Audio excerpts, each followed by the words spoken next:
Chapter 14. The new president committed the managing of all things aboard to Captain Smith, who, by his own example, good words, and fair promises, set some to mow, others to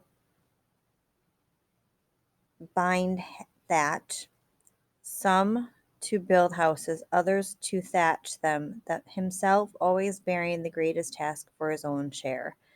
William Simmons, E.D. The Proceedings. Captain Newport does not return in October with new supplies, but instead of being hungrier, we have finally gotten through the sickness and we are healthy again. The tribes who are our friends must have convinced our enemies to stop attacking us, and it is no longer dangerous to leave the fort to hunt or fish. We have a pitiful harvest of wheat and vegetables from our gardens, but the Indians often bring us food from their own harvest to trade. The air is filled with birds flying south for the winter, and it is easy to shoot enough for a meal. We have more rain, and the river water is good to drink. Captain Smith has been put in charge of trading with Indians. If we ever run short of corn or meat, he takes a few men and some beads and copper for trading, and sails off in the shallop for a few days to visit some of the Indian villages. They always come back with a shallop full of supplies. Captain Smith is also in charge of getting houses built for all of us. With the weather turning colder, we can't keep sleeping in our rotting tents. He sets for us the goal of houses for everyone and cheers us on, exhorting us to push ahead. We work hard together, Captain Smith always working the hardest, with some felling trees, some splitting wood for clapboard, some cutting reeds for thatch. We use shaped timbers to frame the houses, and the carpenters teach us how to weave sticks together to make a mesh. Then coat the mesh with a mixture of river clay and straw to make wattle and daub walls. We bundle the reeds to make thatched roofs. I have never helped to build a house before, and it makes me proud to see my work. I see what Captain Smith meant about us needing to stand on many legs to survive. We have to work together. I would never be able to build a house all by myself. Some of the gentlemen work hard with us too, until their hands are rough as commoners' hands. By the time the weather turns cold, we have put up warm, dry houses for everyone, even the servants. In early December, Captain Smith chooses 9 men to sail with him in the shallop up the Chickahominy River. They are hoping to find the passage to the Pacific Ocean and the Orient, and they think the Chickahominy might lead to it.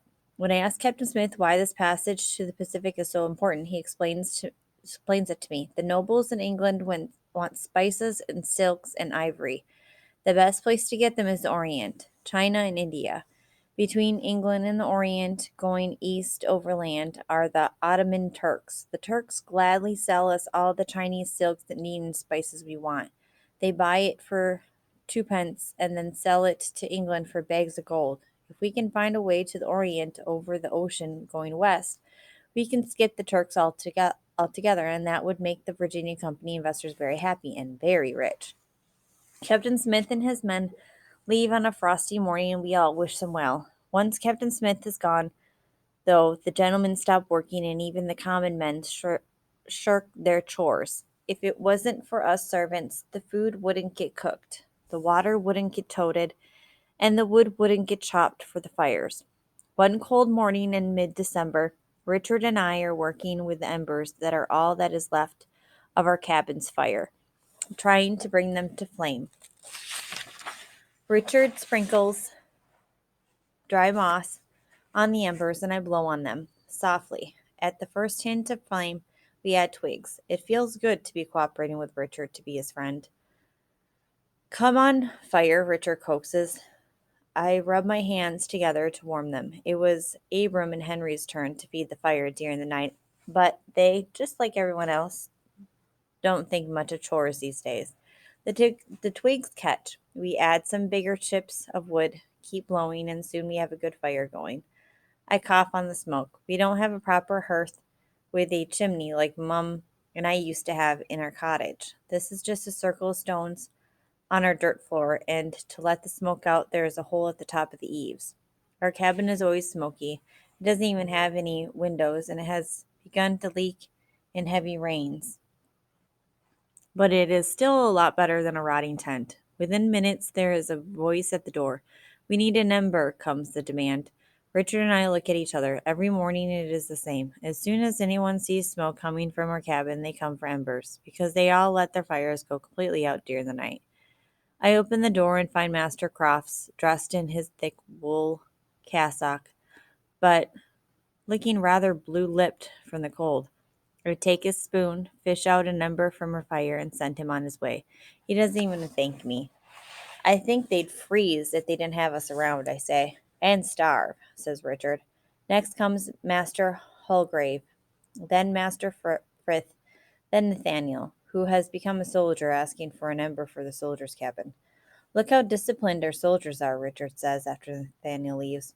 Richard puts an ember into a pan to take it to Reverend Hunt in case his fire too has gone out. I go to see if anyone has bothered to start the hominy in the big communal cookpot. I hear one of the guards call out, "It is the shallop returned." "Hello, explorers. Have you found the passage to India?" Captain Smith must be back. I rush to the fort gates. 6 men come trailing in. They are tired, dragging their muskets as they walk. There is not a smile among them, and Captain Smith is not with them. They come to the communal cook fire to warm themselves. There, Abram is stirring the big pot of hominy and porridge. Hominy, a porridge we make from coarse ground corn. The rest of us gather around. We listen as they give their report. The river became too narrow to explore with the shallop. Captain Smith went off with 2 men, Jehu Robinson and Thomas Emery, to find an Indian guide in a canoe. He did not return. Indians captured one of their men, George Casson. The last they saw of him, he was tied to a stake with a fire being built around him. They were glad to escape with their lives. I listen, my heart sinking lower and lower. Has Captain Smith been captured by the Indians as well? Has he, too, been killed? Abram scoops the hominy into the mess pots, but I don't want to eat. I leave the fort and go down to the river bank. There was hoar frost last night, and all of the bare branches are coated white and sparkling. I walk along the river a little way, then sit down on a jumble of tree roots and look out across the dark water. What will happen to me now? I have seen how Henry and Abram have been treated since Master Wingfield was put under arrest. It is as if they were suddenly declared every gentleman's servant, always washing this one's stockings, fetching that one's firewood. President Ratcliffe sometimes puts them on double watch shifts so that they get no rest and they go around red-eyed and bad-tempered. But being overworked would not be the worst of it. No, the worst would be losing someone I have grown to trust and care about. I pick up a small stone and throw it side-armed, making it skip across the water. 5 skips. Richard and I should have a contest. I'm suddenly very grateful that Richard is now my ally, not my enemy. Reverend Hunt, too. I'm thankful that he is still with us. Without the 2 of them, I would have not. I would have no one to care whether I live or die. In London, it was easy to survive on my own, rummaging in garbage for my meals. Here, it is better to have a few people to stick up for you and make sure you get your food rations. More legs to stand on, Captain Smith would say. I hear crunching, footsteps in the frozen dead leaves covering the ground. It is Richard. He is carrying my bowl and spoon. He hands me the steaming bowl of hominy and sits next to me. Thank you, I say. I'm very hungry now.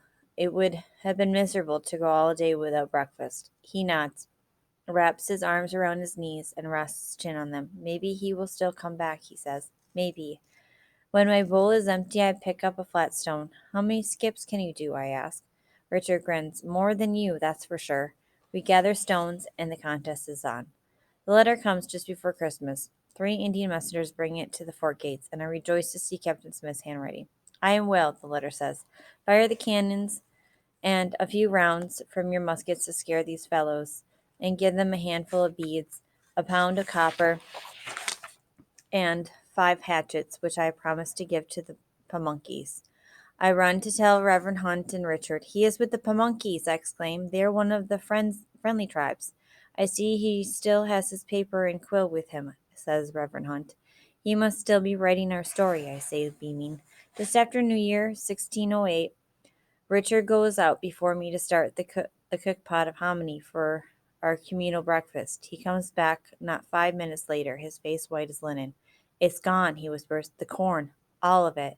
What do you mean it's gone? I ask. Yesterday there was plenty, enough for 2 weeks at least. Richard shakes his head. I looked for the barrel of smoked meat, too, and baskets of dried oysters. Gone. I feel the blood drain from my face. Are natives now stealing our food instead of bringing it to us? Or have raccoons and foxes gone into our stores?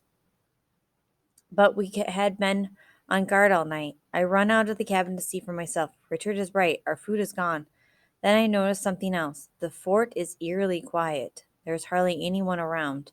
The only activity is two laborers chopping firewood, and a soldier sitting outside his cabin cleaning his musket. The sun is already up, and the gentlemen should have been grumbling for their breakfast. The day is quite cold, with a pale winter sun, and yet not a single gentleman has come to our cabin for an ember. Where are they? I demanded, fear growing in the pit of my stomach. Who? Richard asked. The gentlemen.